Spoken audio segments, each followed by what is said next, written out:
Salut tout le monde. La journée était... Voilà. Nouveau reportage. Voilà, on est en plein été, plein mois d'août en Normandie, donc c'est normal qu'il fasse pas beau. Aujourd'hui, je suis à l'abbaye. J'ai oublié le nom de l'abbaye. La Lucerne. Voilà, l'abbaye de la Lucerne. Et on va faire une visite guidée. Alors, je sais pas si je vais pouvoir filmer le gars qui fait une visite viking de l'abbaye. Mais sinon, je vous ai pris des vidéos et tout. Et comme d'habitude, j'ai rien préparé, donc je vous enverrai, je vous ferai une petite voix off, voilà, avec toutes les petites infos. Bon allez, c'est parti pour la visite guidée tout de suite. Salut tout le monde, ici la voix off du reportage. Aujourd'hui, nous sommes à l'abbaye Sainte-Trinité de la Lucerne, que j'ai pu visiter au mois d'août 2024. Enfin, pas la voix off, Nathan, le mec dans le reportage, quoi. Cette abbaye est située en France, dans le département de la Manche, qui est en fait à l'ouest de la Normandie, près de la commune de Granville.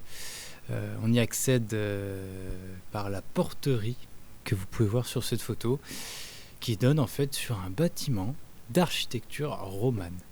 L'abbaye est établie par l'ordre religieux des Prémontrés. Classée puis inscrite monument historique à plusieurs reprises, en plusieurs fois, pendant le XXe siècle. Elle est en ruine complète dès le début de la fin du XIXe siècle. Ouais, c'est logique, ne vous inquiétez pas. Parce qu'elle a été vendue à la Révolution française comme bien national, et puis très mal entretenue, voire utilisée comme carrière de pierre, comme beaucoup de monuments à cette époque. Les fonctions religieuses ont aussi été complètement supprimées à cette époque. Un abbé, Marcel Lélégard, va l'acheter dans les années 50, puis consacrer toute sa vie à la restauration de cet édifice, qui est encore aujourd'hui aidé par le loto du patrimoine, car considéré toujours en péril. Un bref historique, la première fondation en 1143 de l'abbaye amène à divers déplacements qui va ensuite... avec son bâtiment définitif, va être touché très sévèrement par les guerres, notamment la guerre de 100 ans, et des invasions vikings. D'où la visite guidée par un comédien en tenue viking. Et d'ailleurs, ces vikings, ils ont élaboré tout un savoir-faire autour du pillage des abbayes. C'est que le principe est très astucieux quand même.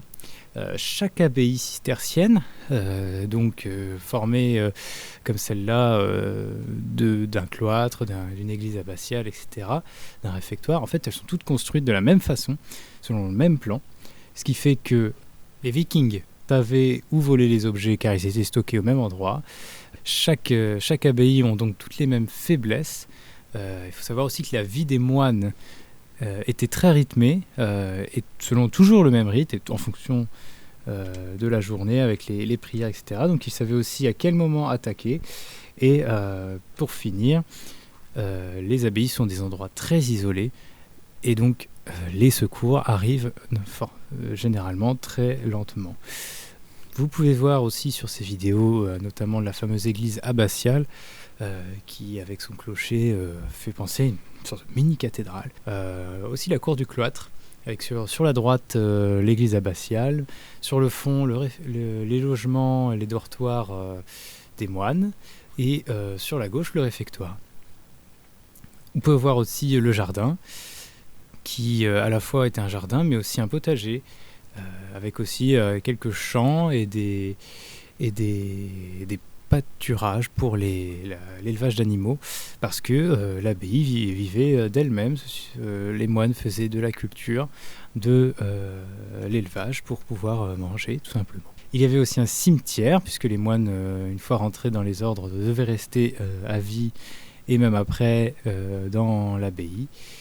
Et pour finir, il y a aussi un super beau colombier, tout en briques, activité gérée par les moines à l'époque.